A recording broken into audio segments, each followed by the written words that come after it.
The afternoon sun glared against the cold silver walls of the Weldon Auto Components factory, its brightness mocking the pain that lingered on the ground below. The air smelled of oil, metal, and something far more bitter, despair. A small doll lay broken on the dusty pavement, its plastic arm twisted, its once rosy cheek smeared with dirt. Nearby, a young woman struggled to rise, her knees shaking, her blonde hair tangled and streaked with grime. Blood traced a thin line down from her split lip. One cheek was already purple and swelling. Her name was Clara, and beside her stood her daughter, Hazel, no older than 6, clutching the damaged doll to her chest as if holding it could somehow hold the world together again. If you believe in kindness, in standing up for those who can't stand alone, please take a moment right now to like, comment, share, and subscribe to Kindness Vibes.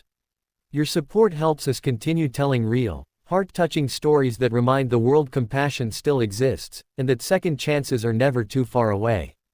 For Clara, life had become a storm of small sacrifices. A widow at only 28, she carried the weight of a life that had broken too soon. Her husband, James, had died in a construction accident 2 years earlier. Since then, the factory had been her only lifeline. The clanging of machinery, the smell of molten metal, and the endless echo of men shouting orders, it was all she knew now. Day after day, she worked long hours assembling car parts that would go places she could only dream of. Her hands were cracked, her nails broken, her back always aching. Yet every night, she'd return to their tiny apartment, tuck Hazel into bed, and whisper, "Someday, things will get better." Hazel would smile, her small fingers brushing her mother's tired face.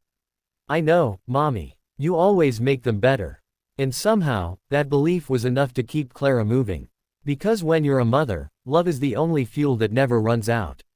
But that afternoon, everything changed. It started with a discovery, a mistake on her paycheck that didn't make sense.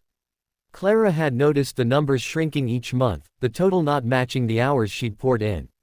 At first, she thought it was an accounting error. But when she brought it up to her manager, the smirks on the men's faces told her the truth: they'd been underpaying her on purpose. Because she was alone. Because she wouldn't fight back. Because they could. Still, Clara did. She stood in that gray office beneath the buzzing fluorescent light and asked for what was rightfully hers. But her courage only made them laugh. "You should be grateful you even have a job," the manager sneered, leaning back in his chair. "Plenty of girls like you begging to take your place." When Clara refused to back down, his face twisted into something darker. "You don't want to cause trouble, sweetheart. It never ends well." His words burned, but she stood firm. "All I want is what I earned," she said quietly. "Nothing more." That was when one of the men shoved her against the wall. The impact stole her breath, the cold concrete biting into her shoulder. Hazel, who had been waiting outside the office door, ran in screaming for them to stop. The room froze for a heartbeat, until one of the men turned, snatched the doll from Hazel's tiny hands, ripped off its arm, and threw it into the dirt. "Here's what happens when you don't know your place," he said. And just like that, they walked away, leaving behind the sound of a child's sobs and the quiet collapse of a mother's heart. Clara stumbled outside, her knees weak, her pride shattered. She fell to the ground beside her daughter, her breath ragged. "It's okay, baby," she whispered through trembling lips, wiping at the blood on her chin. "Mommy's fine." But Hazel didn't answer. She only hugged the broken doll tighter, her tears falling silently onto the pavement, mixing with the dust and oil beneath them. The world seemed to have no mercy left. Then, faintly at first, came the sound. A low rumble. Then another. Engines. Deep and distant, growing louder with every passing second until the ground itself seemed to vibrate beneath their feet. Clara looked up, shielding her eyes from the sun, and that was when she saw them. 5 motorcycles, their chrome glinting under the afternoon light, their riders dressed in black vests marked with a red-winged skull. Hell's Angels. The words alone could make people step back. But to Hazel, they were just 5 strangers rolling through the dust. The first biker cut his engine and stepped off his bike. He was tall, broad-shouldered, his beard streaked with gray, his eyes the color of storm clouds. His vest bore a name stitched in red, RL. He didn't speak right away. He didn't need to. The story was written all over the scene, the bruises, the broken doll, the fear.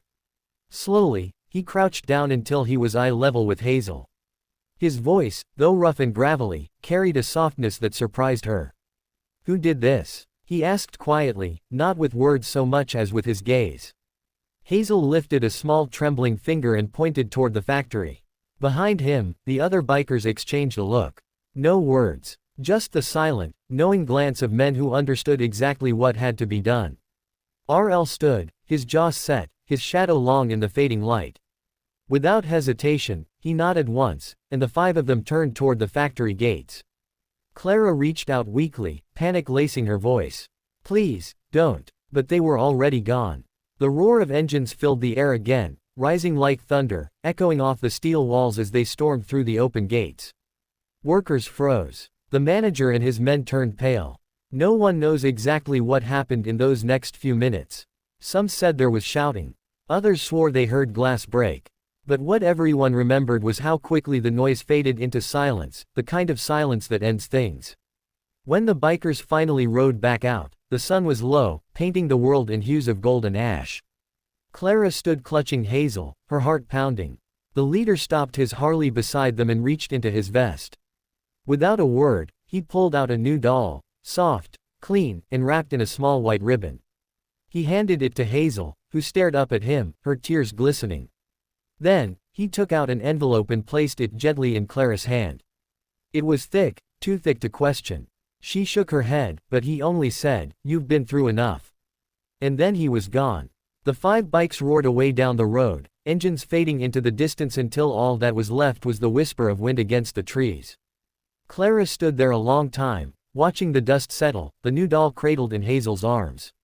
The next morning, the factory gates were locked. Rumors spread fast. Management had resigned overnight.